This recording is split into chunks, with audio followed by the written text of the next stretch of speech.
If you're looking to miniaturize your gaming setup without costing a kidney and half a liver, then this mini gaming PC may be the perfect solution. This year saw the release of 3 unique gaming focused mini PCs.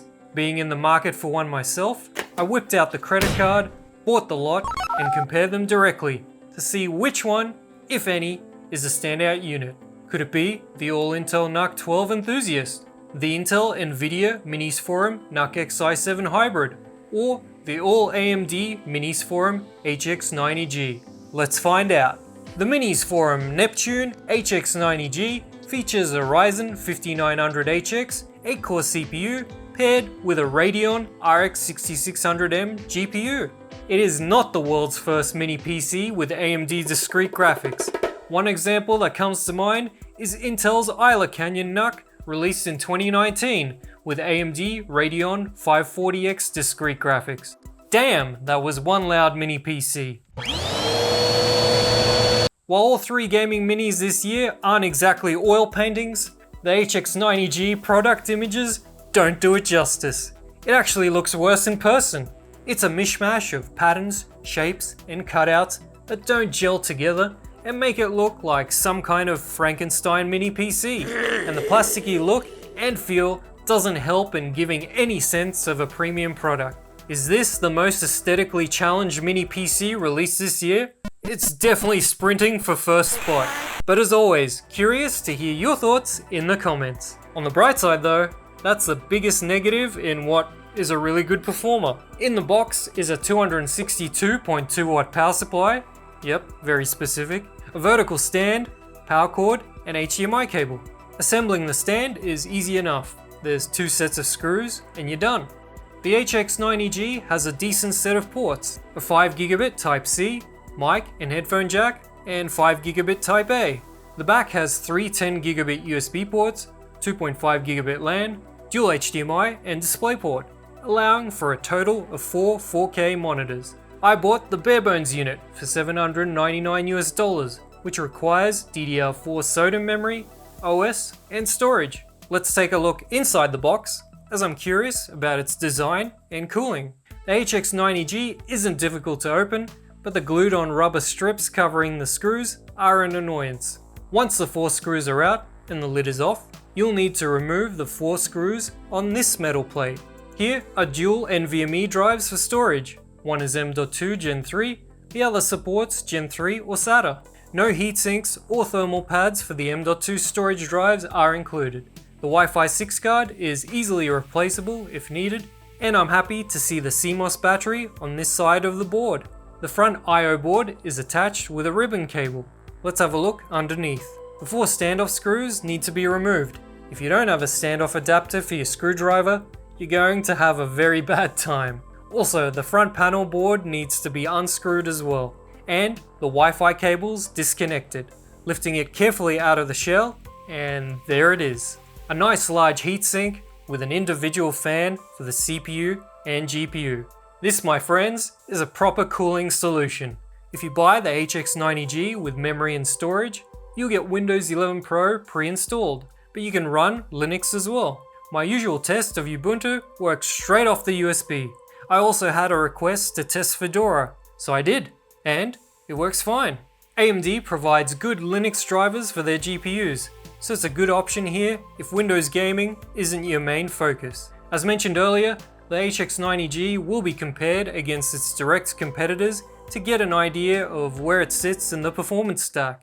In Cinebench single core, the HX90G falls behind this year's Intel units. The loss against the NUC Xi7 isn't substantial, but the Intel NUC 12 enthusiast is ahead by 19%.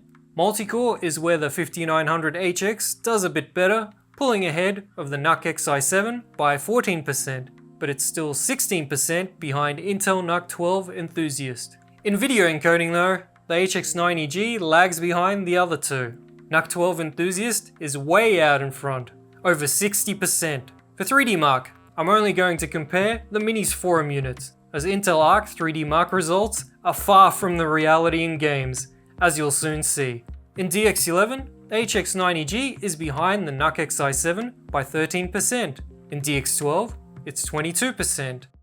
I've tested 11 games, all at 1080p high settings, with no upscaling, across all 3 minis for the best comparison. The HX90G is 9% behind the NUC Xi7 in Assassin's Creed Valhalla. NUC 12 Enthusiast sits at the bottom. In Shadow of the Tomb Raider, it's a much tighter contest, with the HX90G only 5% behind. Now Doom Eternal is an interesting one. The 1% low was bad on the NUC Xi7, and I retested it a few more times for this review. While the result is a bit higher, it's still far behind the other two.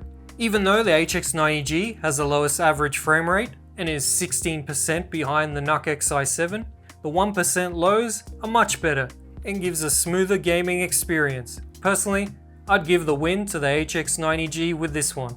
Horizon Zero Dawn has the HX90G 13% behind in average FPS, and NUC 12 Enthusiast is last. Watch Dogs Legion is another close one.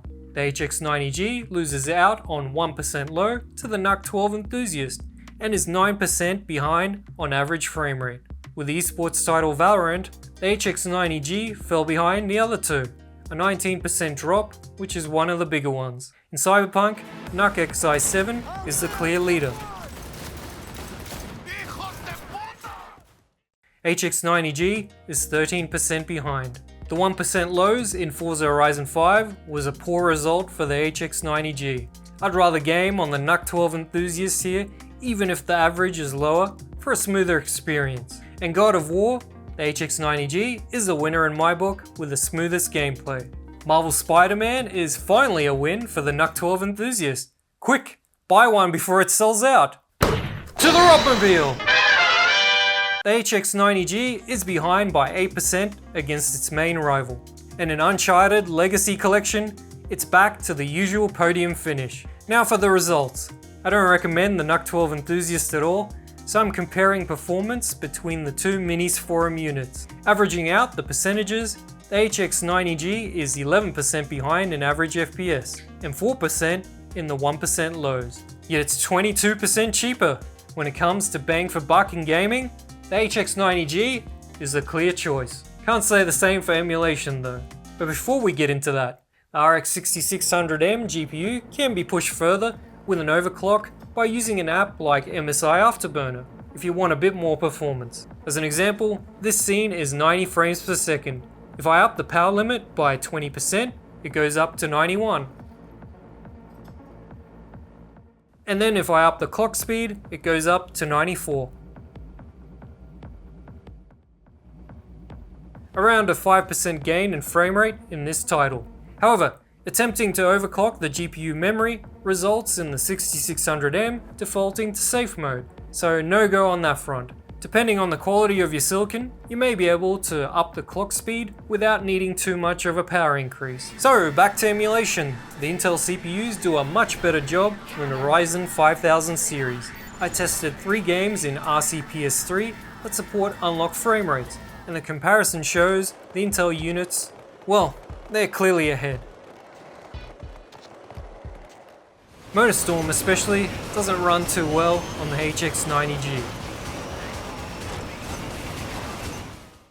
Both Minisforum units kept the CPUs under 90C, and the GPU temp was also pretty good. The M.2 SSD device temperature hit 61C, which isn't great.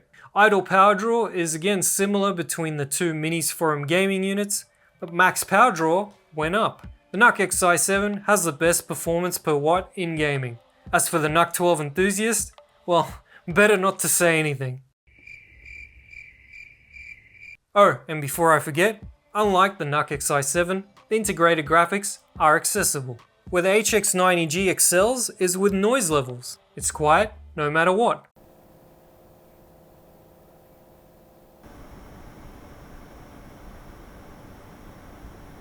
That large heatsink together with 2 fans does a great job keeping temps in check while still keeping quiet. So to summarize, what I do like about the Minisforum HX90G is the price tag, gaming performance, the noise levels, and cooling for the CPU and GPU. What I don't like is the design. There's no cooling for the NVMe drives. Also, the 5900HX doesn't hold up well in emulation against the Intel units, if that's your thing. By now, you might have realized that the Minisforum Neptune HX90G is my choice out of the 3 mini gaming PCs this year. It wins on bang for buck performance and noise levels. But don't go clicking that buy button just yet. Make sure to check out the NUC Xi7 review before making your decision, as it's something very different. Cheers!